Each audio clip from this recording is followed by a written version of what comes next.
There will come a day when motivation disappears, not because you are weak, not because you are incapable, not because your dream was wrong. It will disappear because motivation was never designed to carry you through every season of your life. There will be mornings when you wake up and you do not feel inspired. There will be nights when the goal that once excited you feels distant.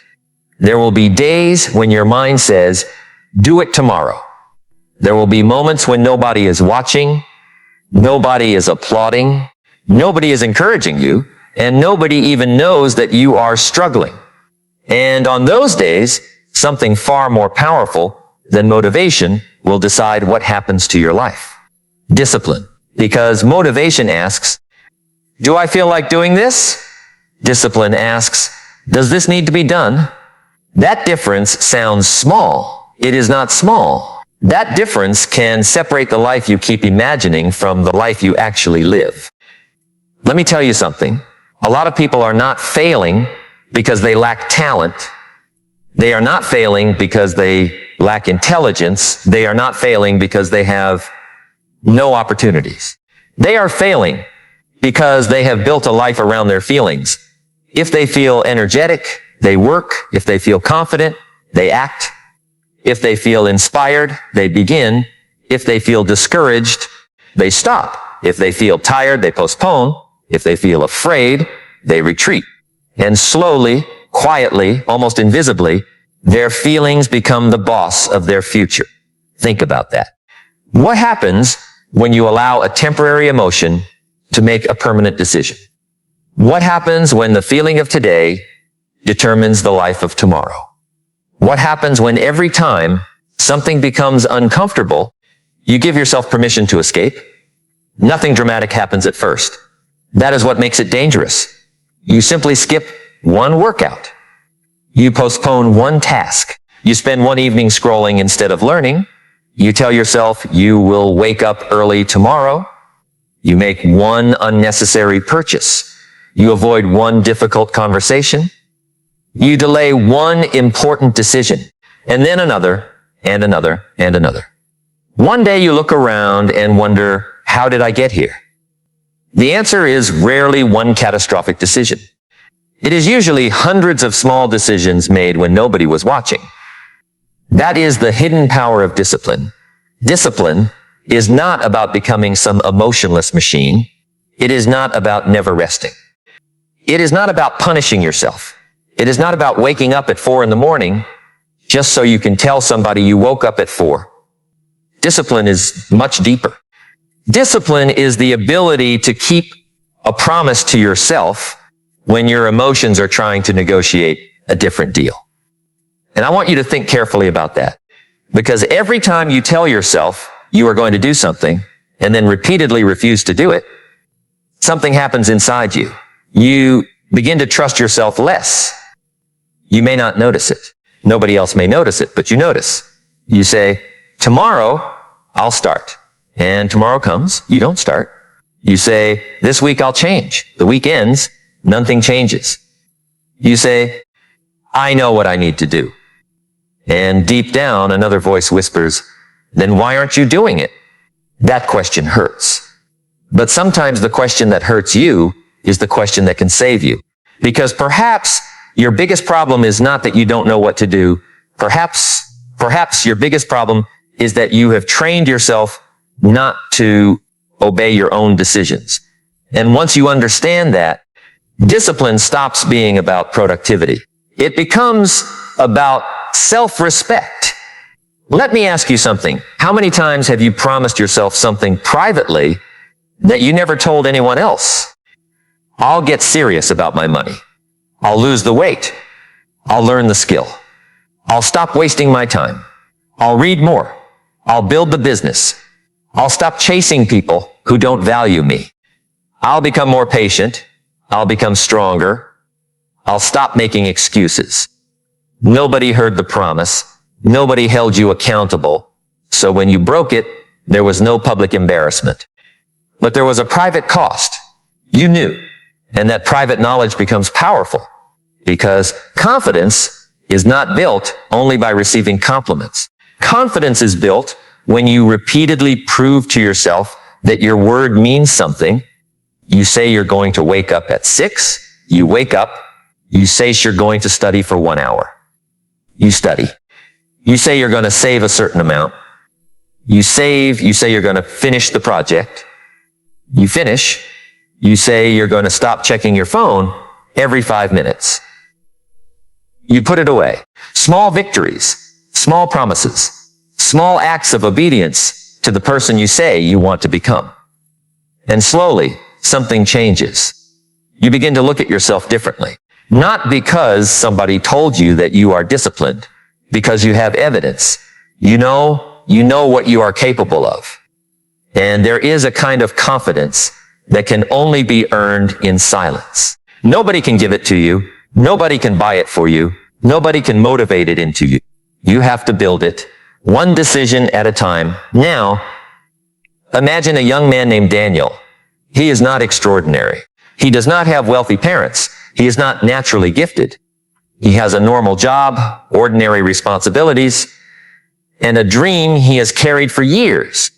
He wants to become financially independent. He talks about it constantly. He watches videos about success. He listens to motivational speeches. He saves quotes. He makes plans. Every Monday he feels unstoppable. He creates a schedule. He writes down his goals. He promises himself that this time will be different. Monday is excellent. Tuesday is good. Wednesday becomes difficult. Thursday he is tired. Friday he says, I'll catch up this weekend. Saturday disappears. Sunday becomes preparation for another Monday. And then another month passes. Then another. One evening, Daniel sits alone in his room. His laptop is open. His plans are on the desk. His phone is beside him. And suddenly he realizes something uncomfortable. He has spent hundreds of hours preparing to become the person he wanted to be. But he has spent very few hours actually becoming that person. That realization is painful because planning can feel like progress. Thinking can feel like progress. Watching someone else succeed can feel strangely like participating in success. But there is a difference between consuming transformation and creating transformation. You can listen to 10,000 motivational speeches and remain exactly where you are. You can read every book about discipline and still be undisciplined. You can understand every principle and still refuse to practice. One, knowledge does not automatically become character. Knowledge becomes character through repetition, and that is where discipline enters. Not as excitement, as execution. Daniel eventually changes one thing, not everything, one thing. Every morning, before he touches his phone, he works for 60 minutes on the skill that could change his future. He does not negotiate. He doesn't ask whether he feels inspired. He doesn't ask whether the weather is perfect. He doesn't ask whether he is confident. He simply sits down. Some mornings he enjoys it. Some mornings he hates it. But he sits down. And that is where the transformation begins. Not when he feels different. When he behaves differently, that distinction is enormous. Most people are waiting to feel like the person they want to become before they behave like that person. But often it works in the opposite direction. You behave differently first, then your emotions begin to follow. You take action while afraid, and courage grows. You keep your promise while tired, and confidence grows. You practice while frustrated, and competence grows. You save while tempted, and financial control grows. You walk away from distraction, and focus grows. You tell the truth when lying would be easier, and character grows. Action teaches the mind what identity to believe. This is why discipline is so powerful. Every disciplined action is a vote. A vote for the person you are becoming. And every repeated excuse is also a vote for the person you are becoming. You are always voting, even when you think you are doing nothing, especially then, because doing nothing is still a decision when action was required. Let me ask you a harder question. What if the life you want is not being blocked by one giant obstacle? What if it is being delayed by the tiny compromises you barely notice? What if the enemy is not dramatic? What if it looks like another hour on your phone? Another unnecessary purchase? Another day without exercise? Another week without learning? Another conversation you keep avoiding? Another excuse you have already used 20 times? What if your future is not being destroyed all at once? What if it is being traded away in small pieces? That thought should make you uncomfortable. Good. Sometimes discomfort is information. It tells you that something needs to change. There is a strange thing about human beings. We can tolerate small losses much more easily than large losses. If someone told you, you are going to lose 5 years of your life, you would be horrified. But if someone said, spend 2 hours today doing something meaningless, you might say yes. 5 years can disappear one afternoon at a time. We don't feel the compound effect while it is happening. That is why it is so powerful. The same principle works in the opposite direction. You may not see the result of 1 hour of study. You may not see the result of one healthy meal. You may not see the result of $1 saved. You may not see the result of one difficult workout. You may not see the result of one page written. But repetition has a memory. What you repeat becomes easier.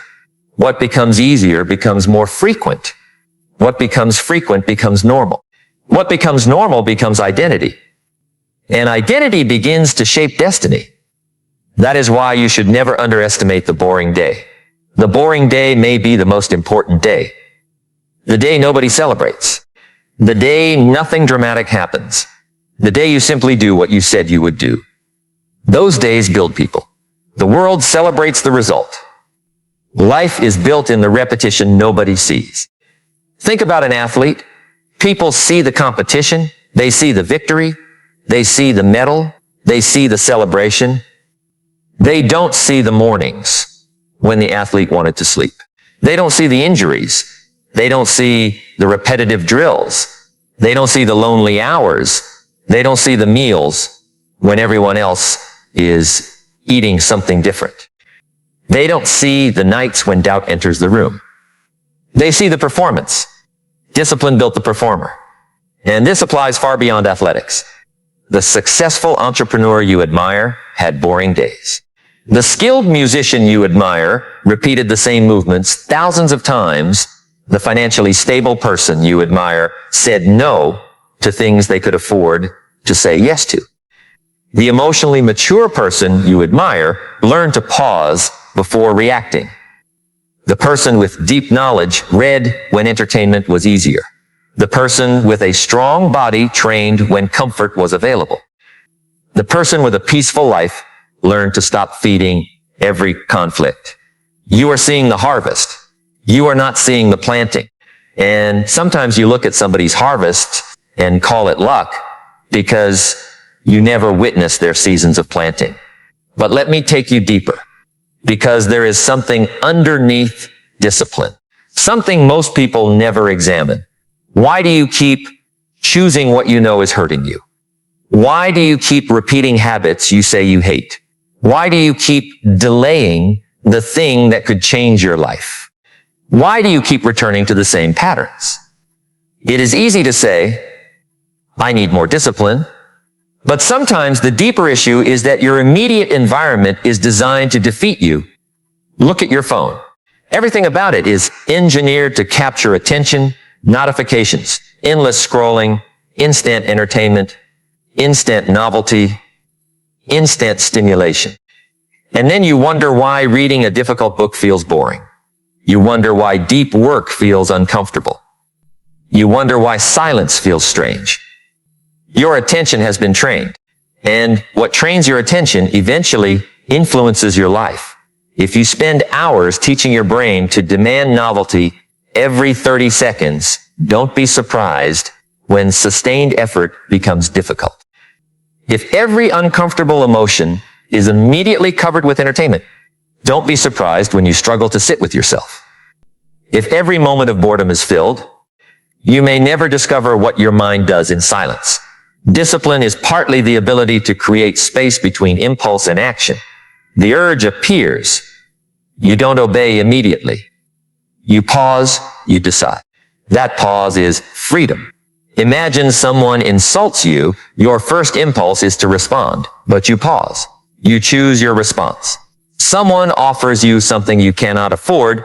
Your impulse says yes. You pause. You choose. You feel like quitting your workout. You pause. You remember why you started. You continue. You want to check your phone during your work. You pause. You return to the task. That tiny pause is where character is built. You don't need to eliminate every desire. You need to stop treating every desire as an instruction. That is a completely different way of living. Your feelings can speak. They do not have to command. Your fear can speak. It does not have to decide. Your fatigue can speak. It does not have to control. Your temptation can speak. It does not have to win. You can hear the voice without obeying the voice. And perhaps that is what maturity really is. Not becoming someone who never wants the wrong thing. Becoming someone who can want the wrong thing and still choose the right thing. Now think about your future self. Imagine yourself 1 year from now, not the fantasy version, the realistic version. If nothing changes, what does your ordinary Tuesday look like? Same habits, same excuses, same distractions, same financial decisions, same health choices, same relationship patterns, same thoughts, same fears, same delays. 1 year passes. You may have a different calendar, but you may still have the same life. Now imagine another version of you. Not perfect, just more disciplined. You wake up and do the important thing before the easy thing. You keep promises to yourself. You have learned a valuable skill. You control more of your attention. You have become more physically capable. You have saved some money. You have stopped wasting energy on people and situations you cannot control. You still have problems. Of course you do. But you are different inside the problems. That matters. 3 years from now, the difference becomes larger. 5 years from now, it may become almost unrecognizable. And here is the frightening part. The distance between those two futures may be created by decisions so small that you barely notice them today. 1 hour, 1 choice, 1 refusal, 1 repetition, 1 uncomfortable action. 1 disciplined morning, 1 more day. You keep thinking your life will change when something big happens. But what if your life changes when something small happens repeatedly? That is the compound effect. A tiny action repeated long enough stops being tiny.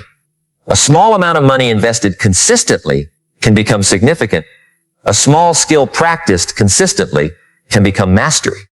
A small improvement in communication can transform relationships. A small improvement in health can transform energy.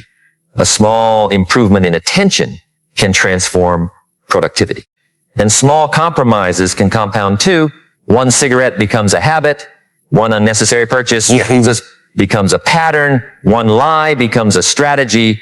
1 skipped responsibility becomes avoidance. 1 hour of distraction becomes a lifestyle. Never underestimate repetition. Repetition is one of the most powerful forces in human development. Now let me tell you about someone else. Her name is Maria. She had failed before several times.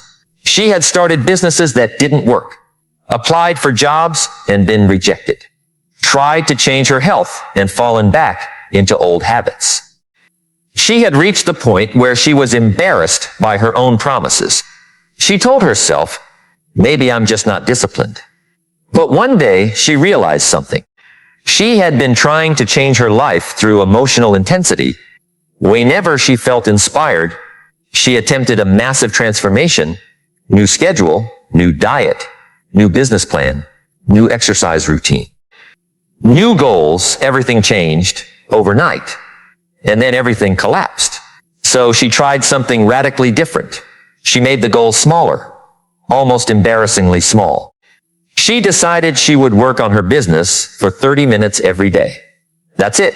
30 minutes, no matter what. If she had energy, 30 minutes. If she had no energy, 30 minutes. If she felt confident, 30 minutes. If she felt discouraged, 30 minutes. If she had a bad day, 30 minutes. The goal wasn't to feel successful. The goal was to become reliable. Months passed. Her business did not explode overnight, but something else happened. Maria began trusting herself again. And that changed everything. Because once you trust yourself, you become willing to attempt difficult things. You stop being terrified of your own goals. You stop thinking, what if I fail? And start thinking, even if I fail, I know I can keep going. That is strength.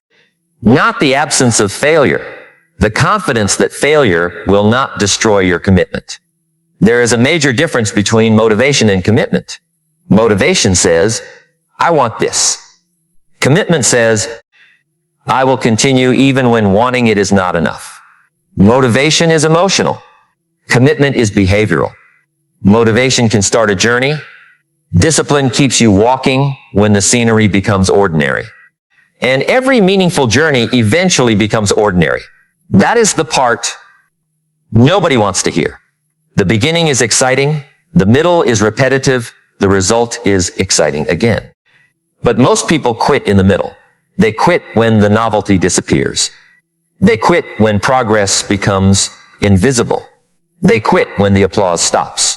They quit when they realize success is often much more boring than they imagined. You may start learning a language and feel excited. Then you learn grammar, then vocabulary, then repetition, then mistakes, then frustration, then boredom. The question becomes, can you continue when the excitement is gone? That is where the real journey begins. You may start going to the gym. The first week feels powerful. You feel proud, then soreness appears, then work becomes busy, then results seem slow, then you see someone else progressing faster. Now the question becomes, can you continue? You may start saving money. At first, it feels empowering. Then you see something you want. Then your friends invite you somewhere. Then an unexpected expense arrives. Now the question becomes, can you continue? This is why discipline matters, because life will repeatedly test whether your values are stronger than your impulses. And every test teaches you something. Not every test is about winning. Some tests are about discovering who you are when winning is not guaranteed. Let me ask you, what would happen if you stopped trying to feel ready? What if you understood that readiness is often created by action? You don't become confident and then act. Sometimes you act and confidence arrives later. You don't become disciplined and then start. You start and discipline develops. You don't become fearless and then you move and courage grows. You don't wait for your identity to change. You change your behavior until your identity has no choice but to catch up. That is why the first step can feel so insignificant, but it isn't. The first disciplined action is a declaration. It says, the old pattern does not control me completely. Maybe you still struggle tomorrow, but today you interrupted the pattern, and that matters. Now let's talk about sacrifice. Because discipline without sacrifice is often just a nice word. If you want something different, something must become different. There are only so many hours in a day. If you spend more time building one thing, you have less time for something else. Every yes contains a no. When you say yes to your future, you may have to say no to your impulses, no to another episode, no to another pointless argument, no to another unnecessary purchase, no to another night of meaningless scrolling, no to another relationship that constantly drains you, no to another excuse. And sometimes people will misunderstand you. They may say you have changed. They may say you're too serious. They may ask why you don't join them anymore. They may not understand what you're building. And you have to be careful, because sometimes the people around you are not intentionally trying to stop you. They simply cannot see what you see. Your vision is invisible to them. You are responsible for protecting it, not arrogantly. not disrespectfully, but intentionally.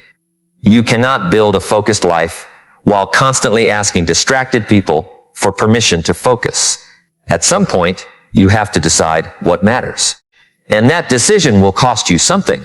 Everything valuable costs something. Financial freedom costs delayed gratification. Physical strength costs discomfort. Knowledge costs attention. Mastery costs repetition. Peace costs boundaries. Trust costs honesty. Respect costs integrity. A meaningful life costs the courage to stop living according to every impulse. Now imagine your life 5 years from now. Imagine you are sitting somewhere quiet. You look back. You remember this exact period. You remember the things you are struggling with today. And you realize you had a choice. You could continue, or you could change. What would you wish you had done? Would you wish you had watched more? Would you wish you had delayed more? Would you wish you had worried more? Would you wish you had spent more time trying to impress people who eventually forgot about you? Or would you wish you had taken yourself seriously? That question can change a life. Because regret is not only about what you did. Sometimes regret is about what you refuse to become. There are people carrying a strange kind of pain. They are not grieving a person. They are grieving a version of themselves. The entrepreneur they never became. The athlete they never became. The artist they never became. The educated person they never became. The courageous person they never became. The healthy person they never became. The disciplined person they knew was somewhere inside them. And sometimes that pain comes from knowing you had more in you. Not unlimited potential, real potential, the potential you were given but never developed. That is a painful thought. But it can also be a powerful one. Because if you are capable of imagining a better version of yourself, you are capable of beginning to build it. Not instantly, not perfectly, but deliberately. Let me tell you something about perfection. Perfection is one of procrastination's favorite disguises. You say, I need the perfect plan. No, you need a workable plan. I need the perfect time. No, you need a beginning. I need more confidence. No, you need one action. I need to understand everything. No, you need to understand enough to take the next step. The person who waits for certainty will often be defeated by the person who is willing to learn through movement. You don't need to see the whole staircase. You need enough courage to take the next step. Then another, then another. And sometimes the next step is painfully ordinary. Make the call, open the book, put the phone away, go for the walk, drop the page, save the money. Apologize, say no. Practice, silly on time, wake up, do it again. The simplicity can almost insult you. You want some secret, some hidden formula, some extraordinary revelation. But often the secret is that you finally respect ordinary actions enough to repeat them. That is not glamorous. It is powerful. Now let's go deeper into attention.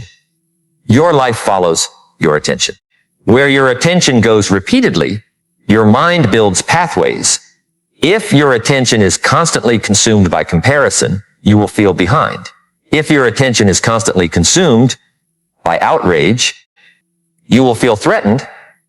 If your attention is constantly consumed by entertainment, difficult work will feel unbearable. If your attention is constantly consumed by other people's opinions, your own voice becomes difficult to hear. Discipline, therefore, includes deciding what you will not pay attention to. This is crucial because you cannot focus only by adding things. Sometimes you focus by removing things, remove the unnecessary notification, remove the app, remove the temptation, remove the conversation, remove the environment that repeatedly pulls you backward. Your environment is stronger than your willpower more often than you realize. If you want to eat better, don't keep your biggest temptations beside you. If you want to study, don't keep your phone in your hand. If you want to save money, don't make shopping the entertainment of your evening. If you want to write Create a place where writing is easier. Don't constantly ask your willpower to fight battles your environment could prevent. Design your surroundings. Discipline is not always forcing yourself to resist. Sometimes discipline is arranging life so resistance is needed less often. That is wisdom. And there is another layer. Emotional discipline. Because you can have a perfect schedule and still sabotage your life through emotional reactions. You get criticized. You react. You get rejected. You collapse. Someone succeeds. You compare. Someone ignores you. You chase. Someone disappoints you. You become bitter. Someone disagrees. You take it personally. Emotional discipline means learning that you do not have to respond to every feeling immediately. A feeling is real, but it is not always accurate. Fear can feel like prophecy.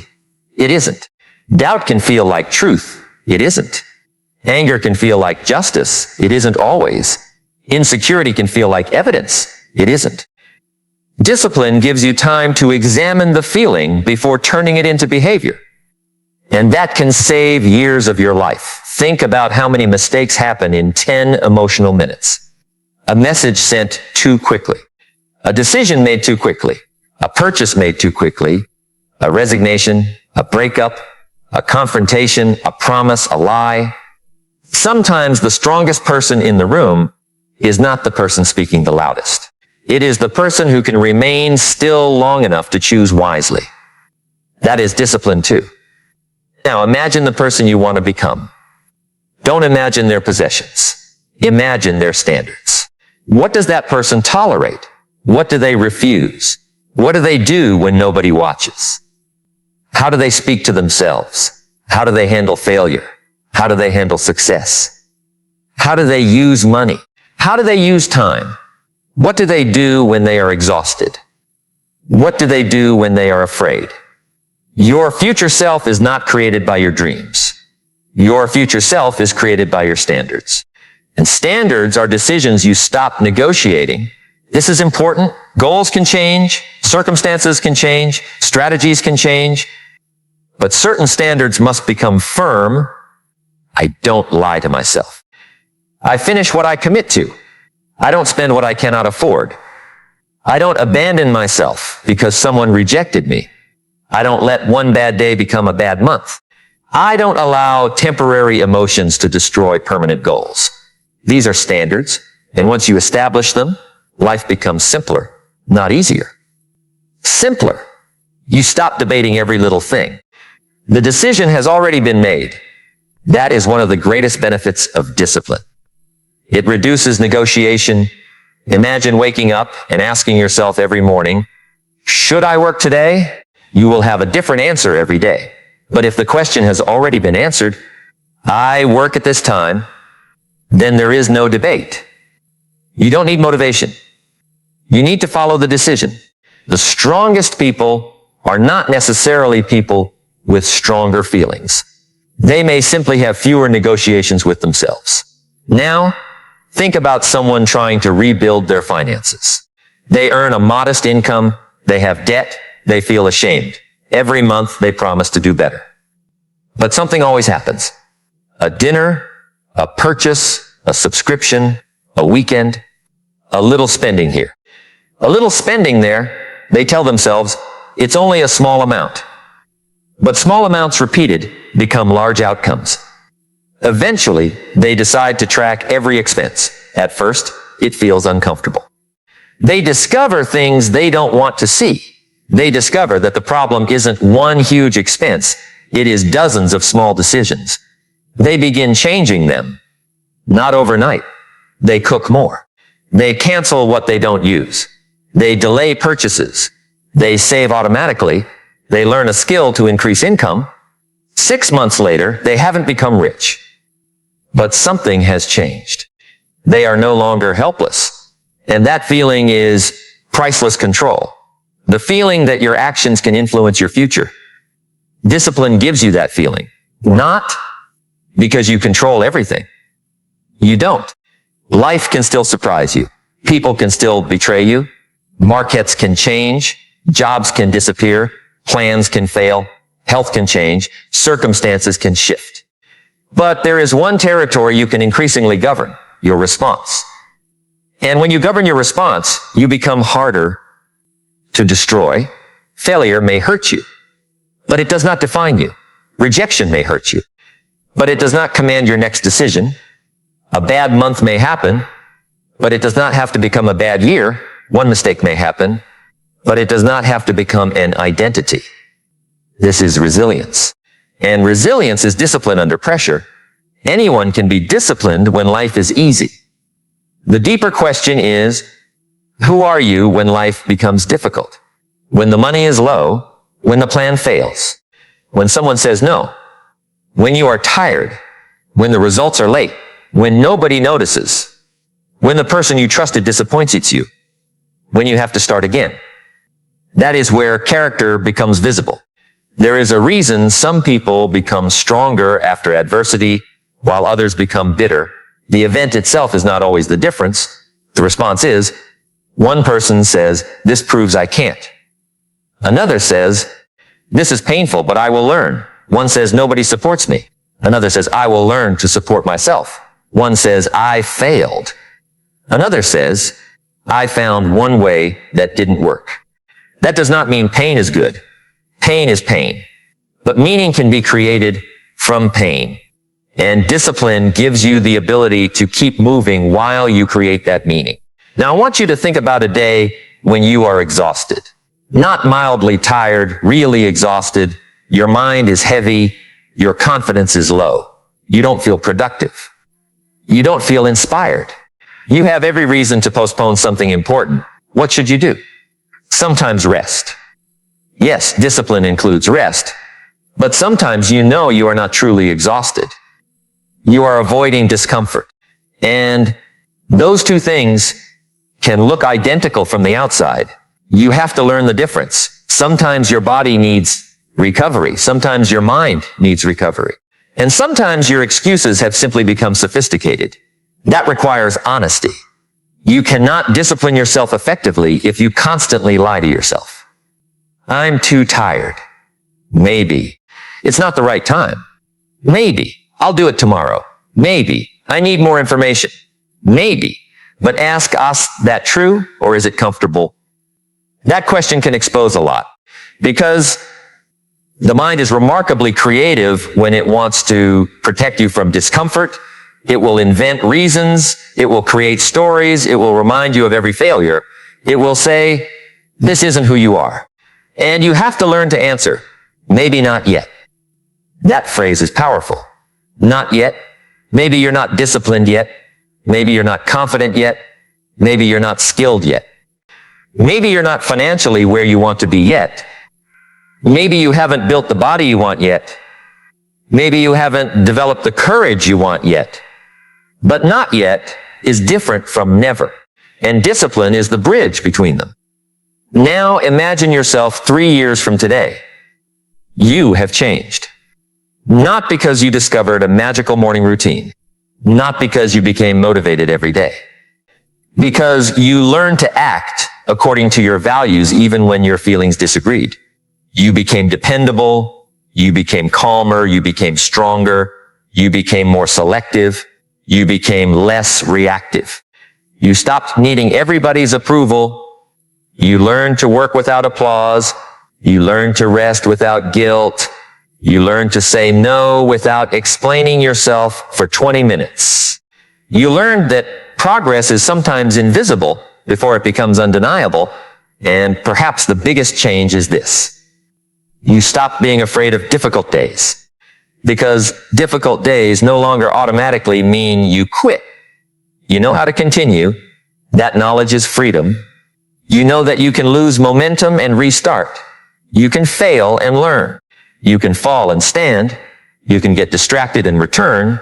You can have a terrible week without surrendering your entire future. That is a different kind of strength. Not perfection. Recovery. The disciplined person is not the person who never falls out of routine. The disciplined person becomes skilled at returning. Remember that, because if you demand perfection from yourself, one mistake can become an excuse to abandon everything. I missed one workout, so the week is ruined. I ate badly today, so the diet is ruined. I wasted the morning, so the whole day is ruined. I failed once, so I'm a failure. No, that is emotional thinking. One broken moment does not require a broken identity. Return. That is discipline. Return to the book. Return to the gym. Return to the plan. Return to the budget. Return to the work. Return to your values. Return. Again and again, a river does not need to be perfect to move forward. It simply keeps moving. Now let me challenge something else. Stop waiting for people to believe in you before you believe in yourself. Some people will never understand your vision. Some will only notice you after you succeed. Some will criticize you because your growth reminds them of what they are avoiding in themselves. Some will love the old version of you because the old version was easier for them. And sometimes you have to disappoint people in order to stop disappointing yourself. That doesn't mean becoming selfish. It means becoming responsible for your life. You cannot outsource responsibility. Nobody is coming to live your life for you. Nobody can eat your healthy meals for you. Nobody can practice your skill for you. Nobody can save your money for you. Nobody can control your attention for you. Nobody can make your difficult decision for you. People can support you. They can encourage you. They can teach you. They can love you. But they cannot substitute for your discipline. And that realization can feel lonely. But there is a difference between loneliness and independence. Sometimes you are alone because you are building. Sometimes you are alone because you are learning. Sometimes you are alone because you have stopped running from yourself. And in that quiet, you begin to hear things you couldn't hear before. You hear your real priorities. You hear your fears. You hear the excuses. You hear the dreams you buried, and then you have a choice. Run back to distraction, or stay long enough to understand yourself. That is where deep transformation begins. Because discipline is not only controlling behavior, it is becoming acquainted with yourself. What triggers you? What distracts you? What temptations repeatedly defeat you? What environments weaken you? What promises do you break most often?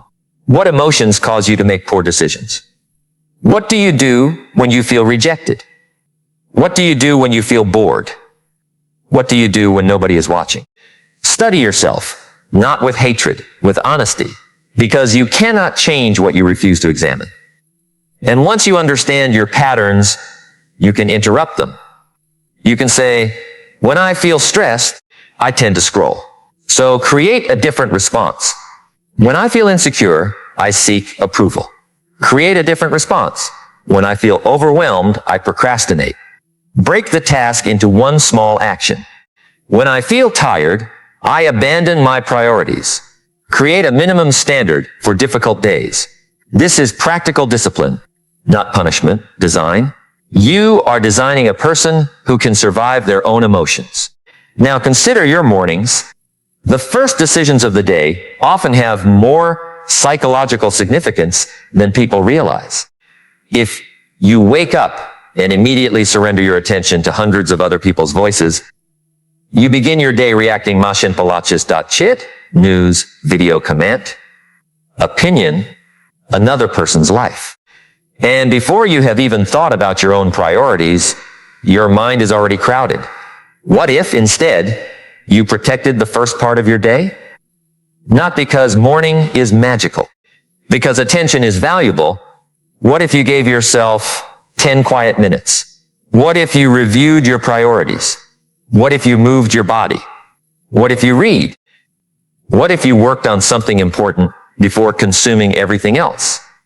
That doesn't guarantee success, but it changes the relationship between you and your attention. You become the one choosing what enters first. And over time, that matters. Now think about your evenings. The day is over. Nobody is watching. This is where many people sabotage tomorrow. One more episode, one more hour, one more scroll, one more conversation, one more distraction. Then the alarm rings. You are tired. You hit snooze. Now you're angry at yourself. The cycle begins again. Discipline often lives in the transition between today and tomorrow. Your evening is a vote for your morning. Your morning is a vote for your afternoon. Your afternoon is a vote for your evening. A life is not divided into isolated days. Days are connected. That is why habits matter. You are building continuity, and continuity is powerful. Now, let me take you somewhere deeper. There is a difference between doing something because you want the result and doing something because you respect the process. If you only work because you want money, you may quit when money is slow. If you only exercise because you want a certain appearance, you may quit when results take too long. If you only study because you want a promotion, you may quit when recognition doesn't come. But when the behavior becomes part of your standard, something changes. You work because you are a worker. You learn because you are a learner. You train because you respect your body. You save because you are responsible with money. You tell the truth because you value integrity. You practice because you are becoming a master. Identity makes discipline sustainable. And this is why you should stop asking only, what do I want? Ask, who do I want to become? Those are different questions. What do I want? Focuses on the reward. Who do I want to become? Focuses on the person capable of earning and sustaining the reward. A person can receive money and lose it. A person can become successful and destroy their health. A person can become famous and remain insecure. A person can achieve a goal and still feel empty. So the deeper goal is not merely achievement. It is development. Become the kind of person who can carry the life you want. That is a different ambition. And it requires discipline. Because if your character does not grow with your circumstances can become dangerous. More money with poor discipline creates bigger mistakes. More freedom with poor discipline creates bigger distractions.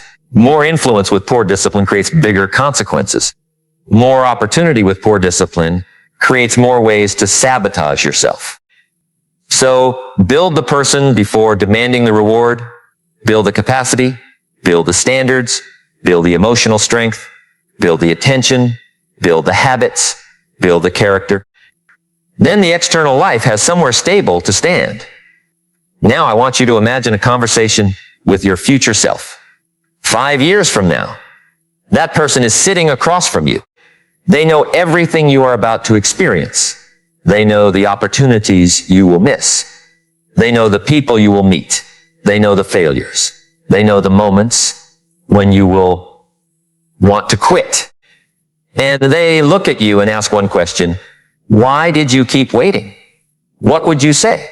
Would you say you were waiting for motivation? Would you say you were waiting for confidence? Would you say you were waiting for the perfect circumstances?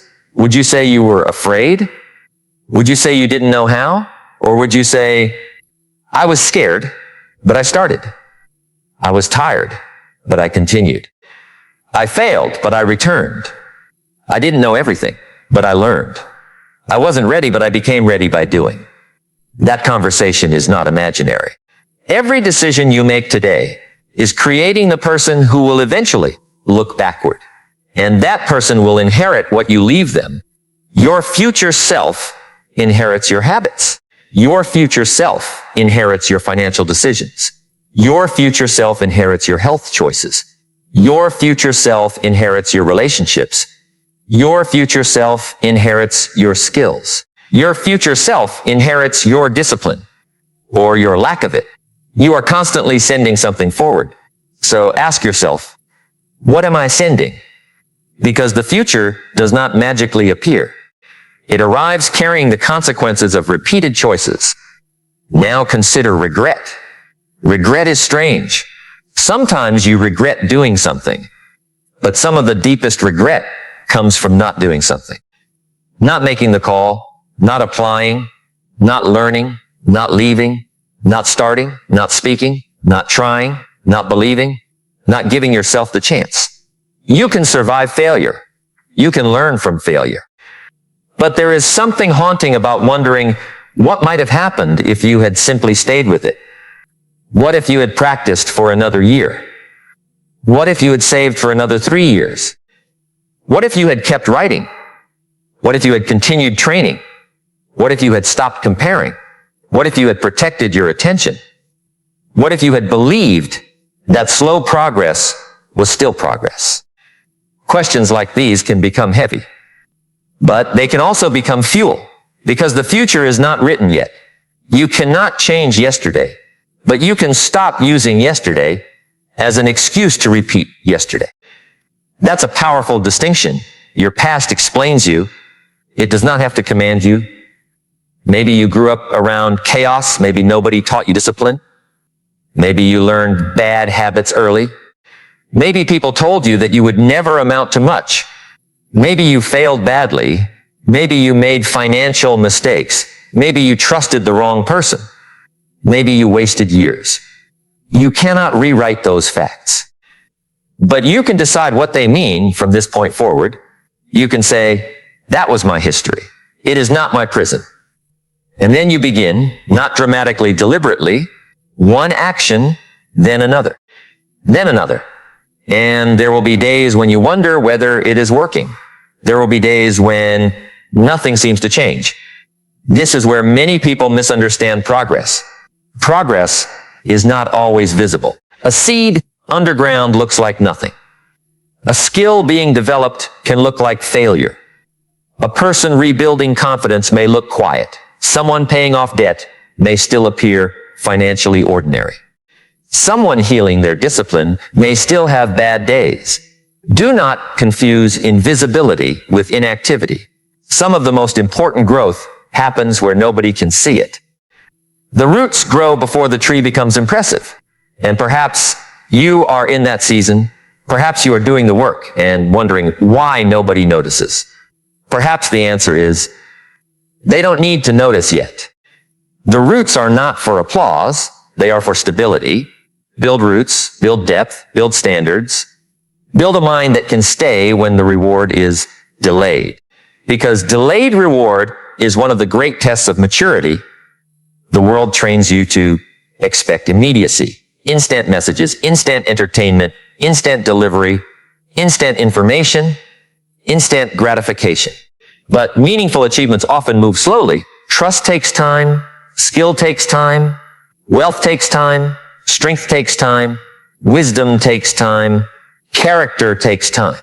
A disciplined person learns to tolerate the gap between effort and reward. That gap is where patience is developed. And patience is not passive.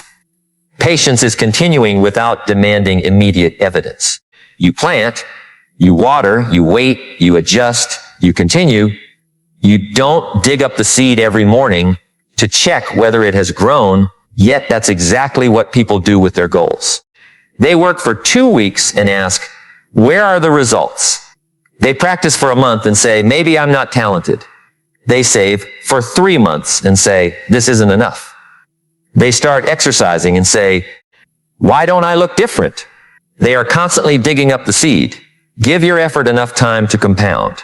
Now, there is another enemy we need to talk about. Comparison.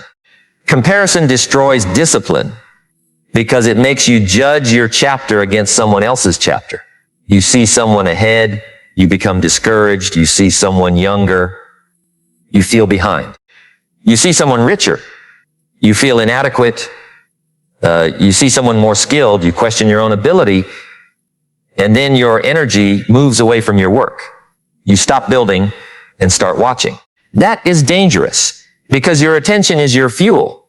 If you spend it studying someone else's life, you have less available to build your own. Learn from others volutely, but don't live through them. Your competition is not the person on your screen. Your competition is the version of yourself that keeps making excuses. Can you become better than you were? Can you improve 1%? Can you become more reliable? Can you become more focused? Can you become more courageous? That is enough. You do not need to win somebody else's race. You need to run your own with integrity. And perhaps One of the most liberating things you can understand is that nobody is coming to rescue your potential. Potential is not achievement. Potential is possibility. Potential becomes reality through disciplined action. You can have extraordinary potential and live an ordinary life, not because you lacked ability, because you never developed it. Talent without discipline becomes frustration. Intelligence without discipline becomes unused knowledge. Opportunity without discipline becomes regret. Motivation without discipline becomes inconsistency. But ordinary ability with extraordinary consistency can become remarkable. Never underestimate the person who keeps showing up. They may not be the fastest. They may not be the most talented. They may not be the most confident, but they are still there, still learning, still practicing, still building, still returning. Years later, people call them gifted. They may have been gifted with something more important, the willingness to continue. Now let's talk about self-respect one more time, because I believe this is where the deepest transformation happens. When you repeatedly do what you said you would do, you begin to respect yourself. Not ego, not arrogance, respect. You don't need to tell everybody. You don't need to post it. You don't need applause. You can trust yourself. And when you trust yourself, you become dangerous in the best possible way, because fear loses some of its power. You know that even if things go wrong, you will not abandon yourself. You know you will return. You know you will learn. You know you will keep your standards. That is why discipline is freedom. It sounds like restriction, but it creates freedom. Financial discipline can create freedom from debt. Physical discipline can create freedom of movement. Mental discipline can create freedom from constant distraction. Emotional discipline can create freedom from impulsive reactions. Time discipline can create freedom to pursue what matters. You are not restricting your life. You are protecting it. And perhaps you have been thinking about discipline as something harsh. Maybe you imagine someone forcing themselves through every day. But healthy discipline is not hatred. It is care. You train because you care about your body. You save because you care about your future. You learn because you care about your mind. You say no because you care about your priorities. You rest because you care about recovery. You work because you care about the life you are building. Discipline says, my future deserves consideration. That's powerful, because every time you choose short-term pleasure over long-term purpose, you are telling your future self that today matters more. Sometimes today does matter, but not always. Maturity is knowing when to sacrifice a little comfort today to protect something much bigger tomorrow. And that sacrifice can be incredibly small.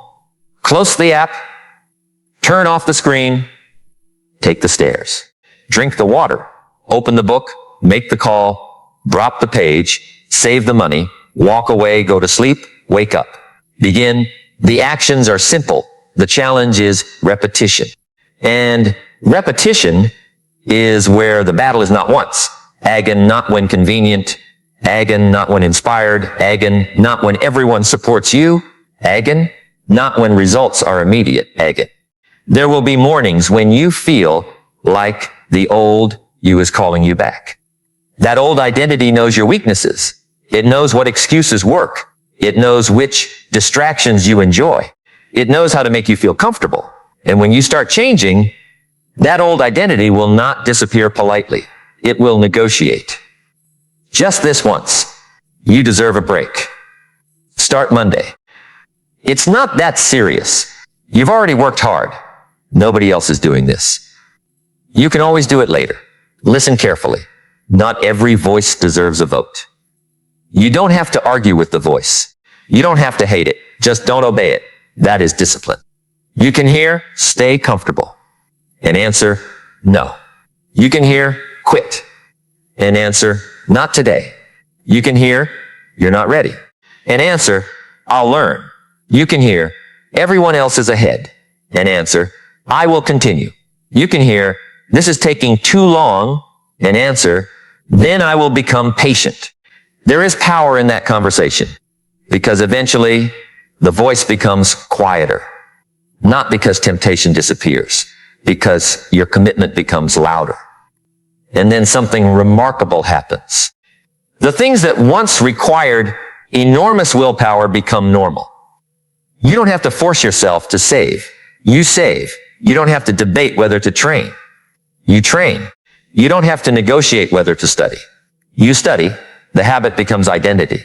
And once identity changes, behavior becomes less fragile. That is why don't focus only on what you are trying to achieve. Focus on who you are practicing becoming.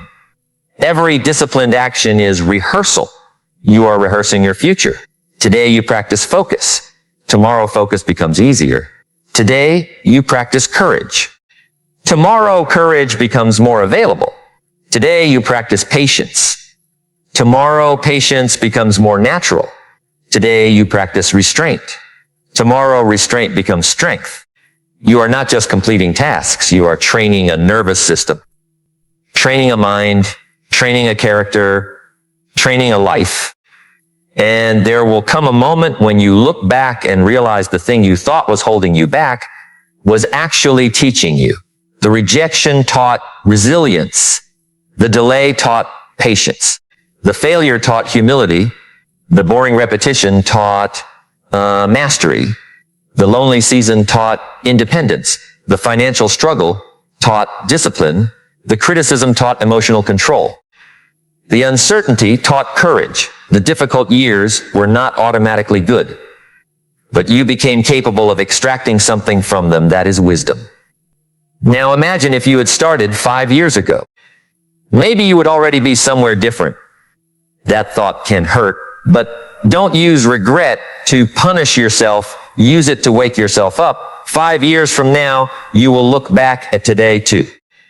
The only question is, what will that version of you see? Will they see another year of excuses? Or will they see the beginning of a different pattern? Will they see another year spent waiting for motivation? Or will they see the year you finally learned to rely on discipline? Will they see another year of distraction? Or the year you protected your attention? Will they see another year of saying, someday? Or the year someday became a schedule? This is not about becoming perfect. It is about becoming intentional. Because life will happen whether you are intentional or not. Time will pass whether you use it or waste it. Your body will change. Your circumstances will change. Your relationships will change. Your opportunities will change. You are moving forward in time regardless. The question is whether you are moving forward by design. And design requires discipline. There is no way around that motivation can make you feel powerful for an hour. Discipline can make you powerful for decades. Motivation can make you start. Discipline can make you stay. Motivation can create excitement. Discipline can create evidence. Motivation says, imagine what you could become. Discipline says, prove it. And perhaps you have spent enough time imagining. Perhaps you have watched enough, read enough, planned enough, talked enough. Perhaps the next chapter requires fewer promises and more evidence.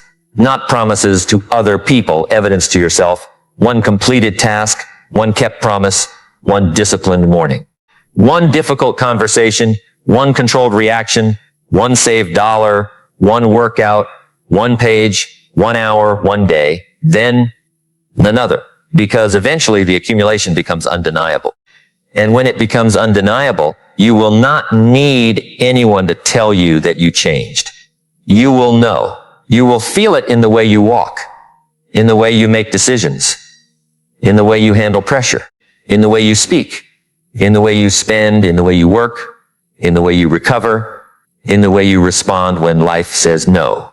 You will no longer ask, do I feel like doing this? You will ask, what kind of person am I choosing to be right now? That question changes everything. Because there are moments when your entire future is hidden inside an ordinary decision. You won't recognize those moments.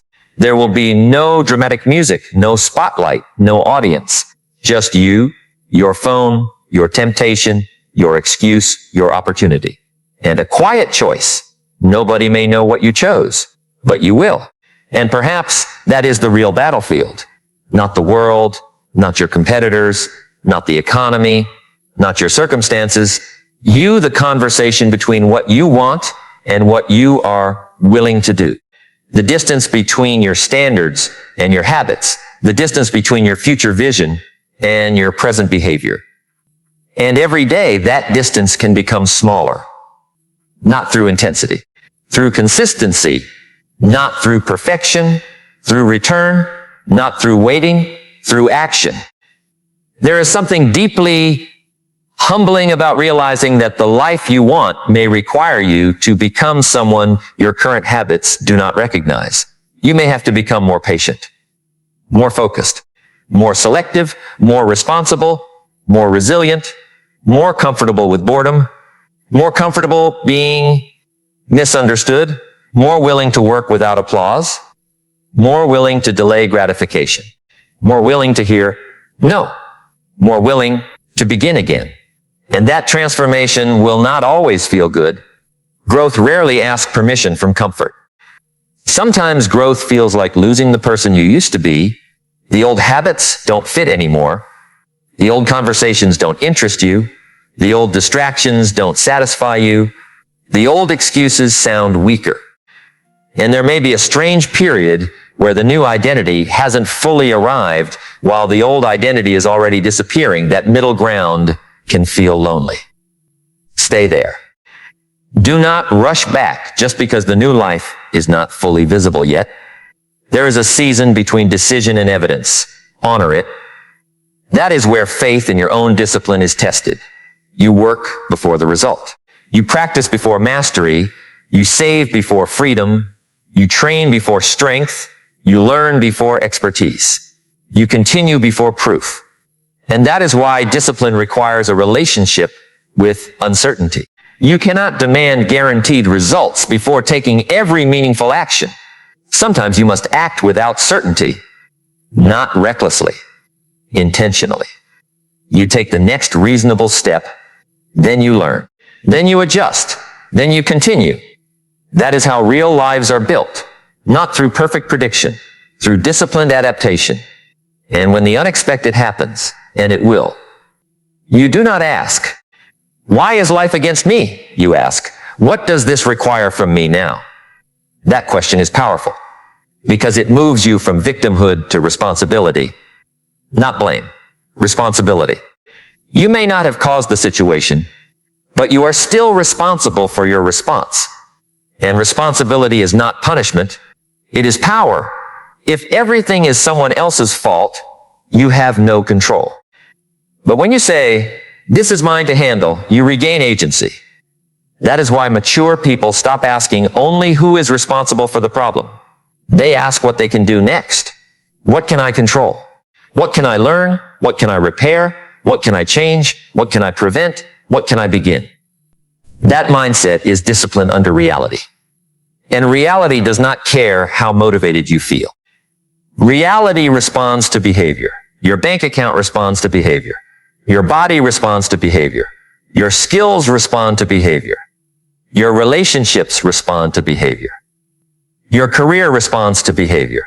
Your confidence responds to behavior. Your life responds to repeated behavior. That is not cruelty. That is cause and effect. And cause and effect can become your friend. Because if repeated negative actions created your current situation, repeated positive actions can begin creating a different one. Not instantly, but steadily.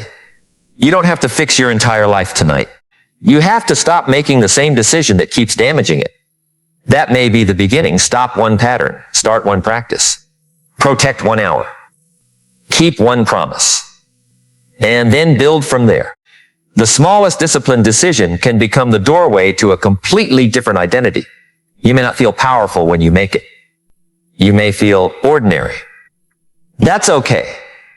Power doesn't always feel dramatic. Sometimes power looks like closing the laptop and going to sleep. Sometimes it looks like walking away from an argument. Sometimes it looks like saying no. Sometimes it looks like studying when nobody will ever know you studied. Sometimes it looks like starting again after embarrassing failure. Sometimes it looks like forgiving yourself without excusing yourself. That last one matters. Forgive yourself. But do not use forgiveness as permission to remain unchanged. You can say, I made mistakes. And also, I am responsible for what I do next. Both can be true. You can regret yesterday and still build tomorrow. You can be disappointed in yourself and still respect yourself enough to improve. You can have failed before and still become reliable. You can have wasted years and still use the years ahead wisely. You are not required to become your past. You are required to respond to it. And perhaps tonight, tomorrow morning, or whenever you are hearing these words, there is one decision you already know you have been avoiding. You know the one, the task, the habit, the conversation, the boundary, the application, the book, the business, the workout, the financial change, the apology, the ending, the beginning. You have probably explained it to yourself many times. Maybe you've even become very good at explaining why you haven't done it, but there comes a moment when explanation becomes another form of delay. You don't need another explanation. You need an honest decision. And then you need the discipline to live according to that decision after the emotional intensity disappears, because it will disappear, the excitement will fade, the speech will end, the music will stop. The feeling will change, and then there will be an ordinary morning. That ordinary morning will reveal whether something truly changed. You will wake up. The old habits will still know your name. The temptation will still be there. The phone will still be there. The excuses will still be available. The world will still be imperfect. And you will have another quiet decision. Who is in charge today? The feeling, or the commitment, the impulse, or the standard, the old identity, or the person you are becoming? You won't need to answer with a speech. You will answer with what you do. And maybe you will fail. If you do, return. Maybe you will have a terrible day, return. Maybe you will lose momentum, return. Maybe you will doubt yourself, return. Maybe you will fall back into an old habit, return. The ability to return may become one of the greatest disciplines you ever develop, because your future does not require you to be perfect every day. It requires you to stop turning temporary failure into permanent surrender. Keep returning. Keep rebuilding. Keep choosing. Keep practicing. Keep becoming. And one day, perhaps much later than you expected, you will realize something that cannot be understood through motivation alone. You were never trying to become someone who never struggled. You were becoming someone who could struggle without surrendering. You were becoming someone who could experience fear without obeying it. Someone who could experience temptation without becoming controlled by it. Someone who could experience failure without becoming failure. Someone who could experience rejection without rejecting themselves. Someone who could experience delay without abandoning the destination. Someone who could experience discomfort without immediately escaping. Someone who could stand in the middle of uncertainty and still take the next step. That is what discipline builds, not a perfect life. A stronger person. And a stronger person can face a difficult life differently. So when tomorrow comes, don't ask yourself whether you are motivated. Ask yourself what deserves to be done. Don't ask whether you feel confident. Ask what the next courageous action is. Don't ask whether the result is guaranteed. Ask whether the action is worthy. Don't ask whether everyone understands. Ask whether you understand. Don't ask whether it is easy. Ask whether it is necessary. Because the life you want will not always ask you for heroic actions. Sometimes it will ask you for ordinary actions performed with extraordinary consistency. And those actions will feel small, until one day they are not small anymore. 1 hour becomes a skill. A skill becomes income. Income becomes freedom. A workout becomes strength. Strength becomes confidence. A book becomes knowledge. Knowledge becomes wisdom. A boundary becomes peace. A promise becomes self-respect. A disciplined morning becomes a disciplined life.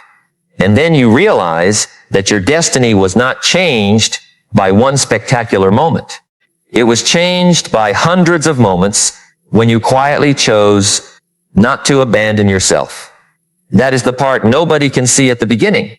They see the person later. They see the confidence. They see the calm. They see the strength. They see the results. They may call it luck.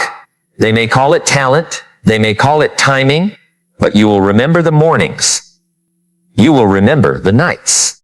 You will remember the decisions. You will remember the moments when quitting would have been easier. And you will understand why the ordinary day mattered, because there is always another ordinary day coming. Another opportunity to vote for the person you are becoming. Another temptation to return to who you were. Another chance to choose. And perhaps the most important question is not whether you can discipline yourself for a week. It is whether you are willing to build a life where discipline becomes part of who you are. Because once you stop thinking of discipline as something you force yourself to do and start seeing it as something you do because of who you are, the entire relationship changes. You don't say, I have to protect my time. You say, my time has value. You don't say, I have to save money. You say, my future has value. You don't say, I have to train. You say, my body has value. You don't say, I have to learn. You say, my mind has value. You don't say, I have to stop chasing approval. You say, my peace has value. And once something has value, you protect it. That is where discipline becomes self-respect. And self-respect becomes standards, and standards become behavior. And behavior repeated over time becomes identity. And identity quietly shapes the life you eventually wake up inside. So perhaps the real question was never whether motivation is powerful. It is motivation can awaken you. It can remind you of what is possible. It can give you a spark, but a spark is not a fire. A fire requires fuel. It requires tending. It requires protection from the wind. It requires returning to it. And perhaps your motivation was never the problem. Perhaps you kept expecting the spark to do the work of the fire. You kept waiting to feel inspired enough to become consistent. But consistency is not a feeling. It is a decision repeated until the decision becomes part of you. And now imagine that ordinary morning again. The alarm rings. You open your eyes. For a moment, the old voice appears.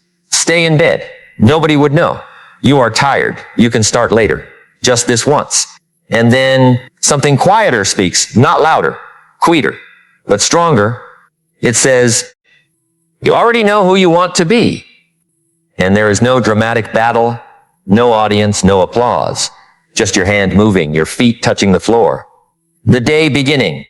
And somewhere inside that tiny moment, before anyone knows what you did, before the world has had a chance to judge you, before the results have appeared, before the dream has become visible, you have already begun deciding which version of yourself gets another day to live. And that decision will meet you again tomorrow, and the day after that, and the day after that, until the person you once hoped you could become is no longer a distant idea, but someone you recognize in the mirror.